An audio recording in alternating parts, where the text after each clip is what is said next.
Maria Corey first saw Baalbek at the age of 13, when her grandfather, a civil engineer, took her on a field trip instead of school. He didn't take her to the Roman columns that tourists photograph. He led her to the platform. "Put your hand here," he said, pointing to the seam between two stone blocks. Maria ran her fingers over the joint. Nothing, not even a fingernail, can get caught. 800 tons each. The grandfather squatted down, took a business card out of his pocket, and tried to slip it between the stones. It didn't work out. "I've been building bridges for 30 years.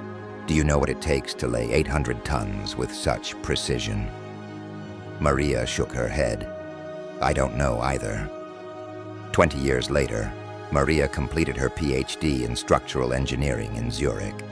Her dissertation was titled "Limits of Strength in Megalithic Structures." Baalbek occupied 3 chapters in it. More precisely, the impossibility of Baalbek.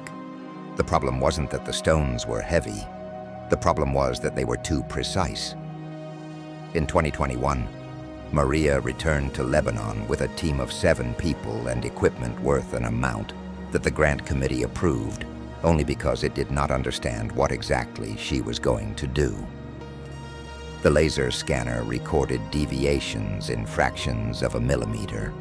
Ground-penetrating radar scanned the rock to a depth of 12 meters.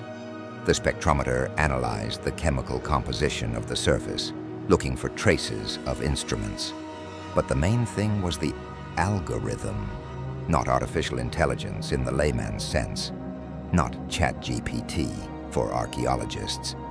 A machine learning algorithm trained on 300 quarries: Roman, Egyptian, Inca, medieval. He was able to recognize the patterns of stone processing in the same way as a criminologist recognizes handwriting. Each tool leaves a signature: a bronze chisel, one; an iron wedge is another one; the diamond saw is the third. Even if 3,000 years have passed, the stone remembers what touched it. The first results came a week later. "It's not possible," said Thomas, a data scientist. "Show me." Maria pulled up a chair. On the screen is a heat map of the surface of the Trilithon.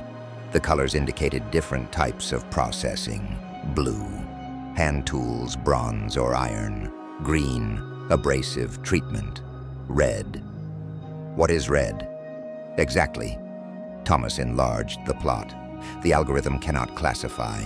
The pattern does not match anything in the database, but it repeats itself. Look, here, here, and here. The same signature is on all 3 stones. A modern instrument? No. The spectrometer shows that this treatment is the same age as the rest of the surface, give or take the margin of error, but we're talking about millennia, not years." Maria was silent, staring at the screen. "There's something else." Thomas opened another file. "We ran a transportation simulation. All known ancient technologies were assigned to the algorithm: rollers, levers, inclined planes, polis pasts. They gave him unlimited labor and ideal conditions.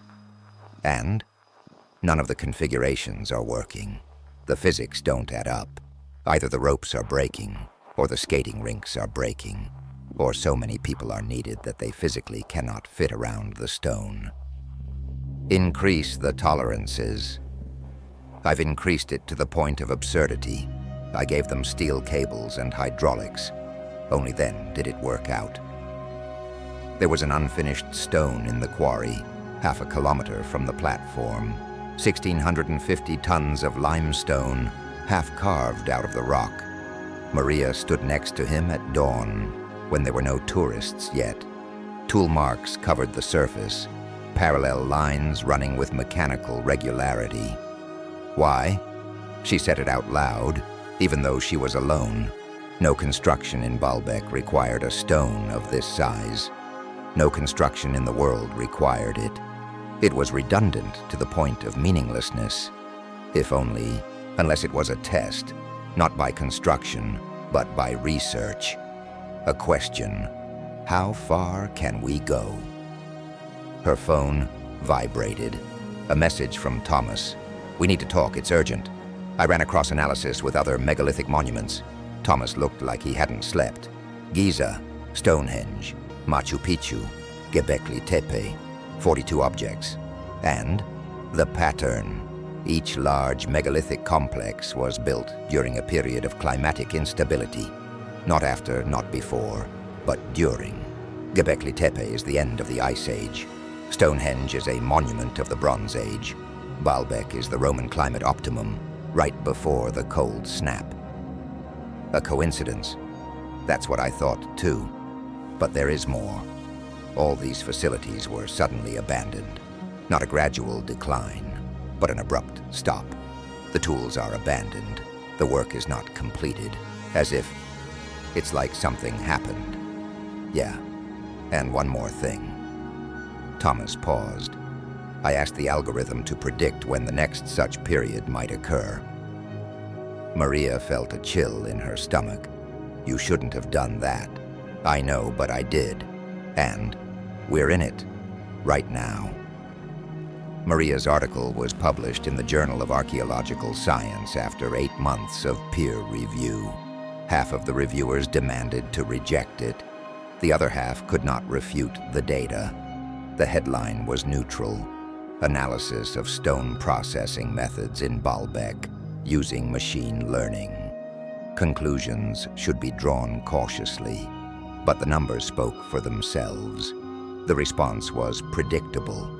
Traditionalist archaeologists called the work speculative. Alternative historians have declared it proof of their theories. The press quoted phrases taken out of context. Maria did not read the comments. She returned to Baalbek a year later, alone, without equipment, without a team. She sat down on the platform and put her palm on the warm stone. Grandfather was right. He didn't know how it was built. But Maria realized something else. Maybe the question wasn't how, but why did they stop? Maybe the builders of Baalbek have reached their limit. Not technological, but ethical. The point where ambition becomes dangerous. Where the question, can we, should give way to the question, should we? 1,650 tons of unfinished stone. Not a failure. Choice. The sun was setting behind the Roman columns, casting long shadows on the platform. Somewhere below, children were laughing, playing between ancient stones, not thinking about their weight.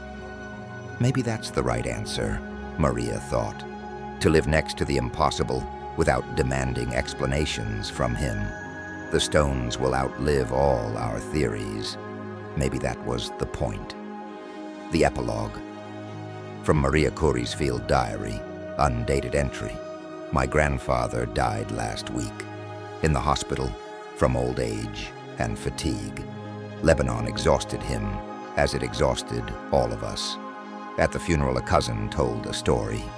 When my grandfather was 20, he worked on the reconstruction of a road near Baalbek. The foreman wanted to take stones from an ancient quarry. No one needs them anyway. Grandfather refused. He was fired. He never told me about it. Maybe respect for the past is not about understanding. It's about recognizing that some things are bigger than us. The stones in the quarry remained untouched. Thank you, Grandfather.